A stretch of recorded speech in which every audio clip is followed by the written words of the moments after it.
Hello guys, welcome back to our mini blog. তো এখন আমরা যাচ্ছি কলেজে। এদিকে ধীরাজও এসে পড়েছে, দেবরাজও এসে পড়েছে। এদিকে রোডটাকে দেখাচ্ছিলাম, যা রোদ উঠেছে। আজকে ছিল দেবরাজের বার্থডে, তাই দেবরাজের জন্য ডিম্পি আর আমি কেক নিলাম। তারপর কেকটা নিয়ে সোজা চলে আসলাম কলেজের সামনে একটা পার্কে। তো এখানে আমরা দেবরাজের কেকটা কাটাবো।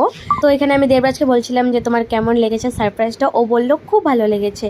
তারপর এদিকে দেবরাজ কেকটা কাটলো, আমরা সবাই ক্ল্যাপ দিচ্ছিলাম আর বলছিলাম হ্যাপি বার্থডে। তো এখানে দেবরাজ কেকটা কেটে একটু নিজে খেয়ে নিল প্রথমে, তারপর আমরা সবাই কেটে ওকে খাওয়ালাম আর প্লাস গালেও ওকে একটু মেখে দিয়েছিলাম। তারপর রূপম এদিকে ওকে কেকটা খাওয়ালো আর ও বলছিল যে সবাই তো তোর গালে মেখেছে, আমি না একটু কপালে মেখে দিলাম কেকের ক্রিমটা। আমরা সবাই দিকে হাসাহাসি করছিলাম ওর কথা শুনে। কেকটা খেতে খুবই টেস্টি ছিল, এটা আমার একটা ফ্রেন্ডই বানিয়ে দিয়েছিল।